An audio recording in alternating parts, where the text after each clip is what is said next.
Salutations. Welcome back to another episode of Making Make Sense with Joe. Making Make Sense with Joe for sure.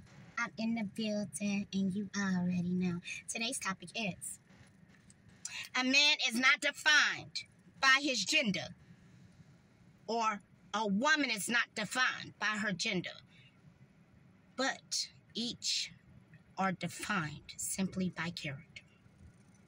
So, often we hear the narrative, I am a leader because I'm man. Well, God has expressed this with me. We sit in council quite often and meet in meditation and just counsel, speaking.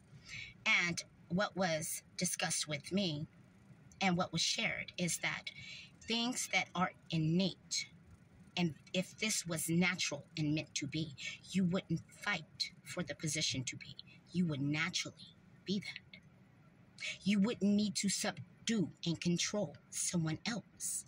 You would naturally have been gifted the power and the things needed for you to be leader. But God did not give you head. God made you strength. God made you helper. You're supposed to give to women. Hence is why she receives even during intimacy. You're meant to give to her.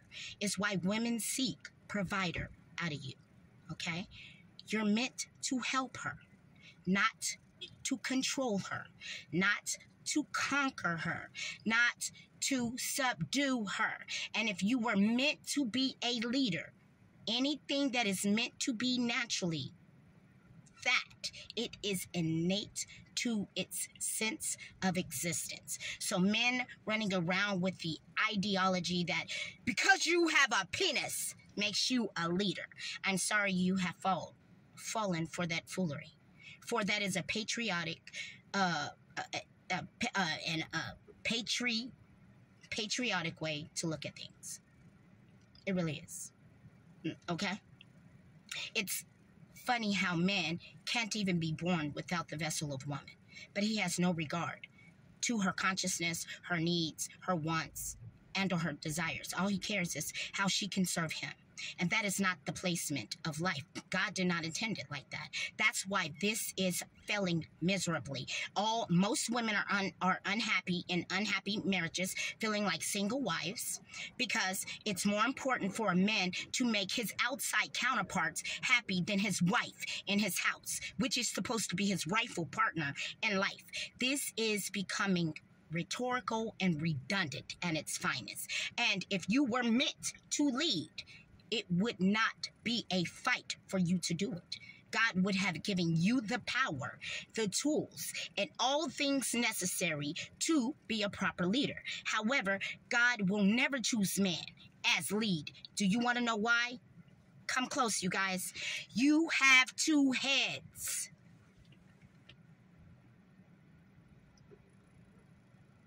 You betray yourself. You betray your own body. You betray your own temple every day. You have two heads, which means you're in two minds.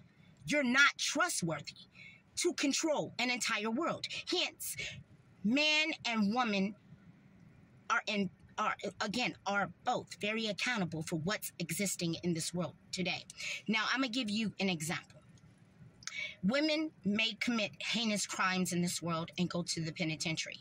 While they're in the penitentiary, they're not in there raping each other or harming each other, assaulting each other, accosting each other, and finding out other ways to traumatize each other.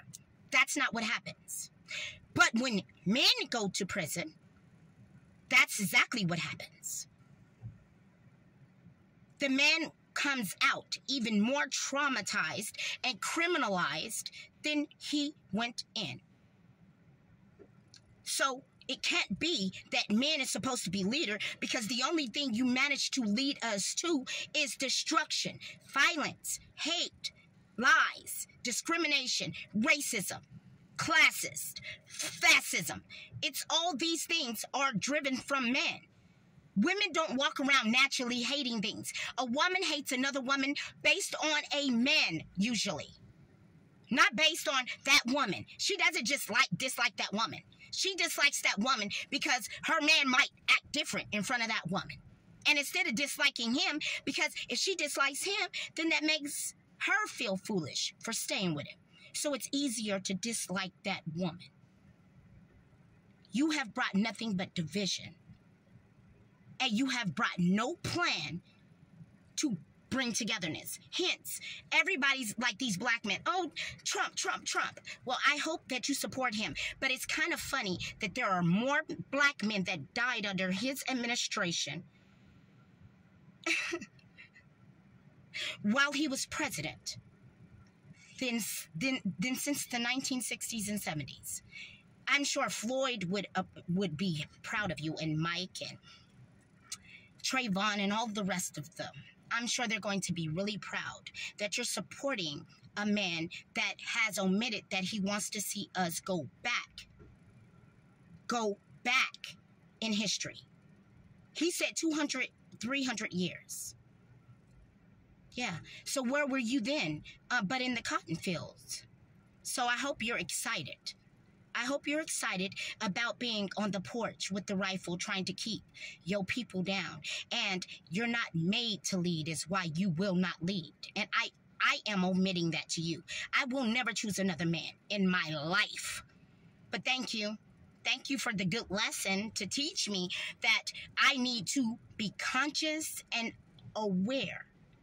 Because man only seeks to conquer. And the sad part about it is most men can't even conquer keeping their penis in their pants. So how are you supposed to lead me? Where are you going to lead me? To the penitentiary? Where are you going to lead me? Where? To the slave master? Where are you going to lead me? Where? To hell? Simply where? To your mistresses? Where? Yeah, it doesn't sound like you're innate to the sense of liberating life. And I want a good life, not a life filled with foolery, contrite, and stupidity. Sorry. I refuse. But because you're male does not mean that you're a leader, because female has the very same thing in her name. And woman has the same thing in her name. So character is what God is looking for, not gender. So I be glad when I stop seeing the gender wars, because what we really need to be working on is ourselves. And FYI, everybody's working on me. The only thing you ain't tried is working on you. God is not going to ask you about me, but God is going to punish you and judge you about your deeds. So why don't you take your works and work on you? Because it's the only thing you have never done is work on you. Learn to control you, for that's where real power lies, is in will of oneself. Hopefully made it make sense. Goodbye, Garin, says the good Lord. Enjoy your day.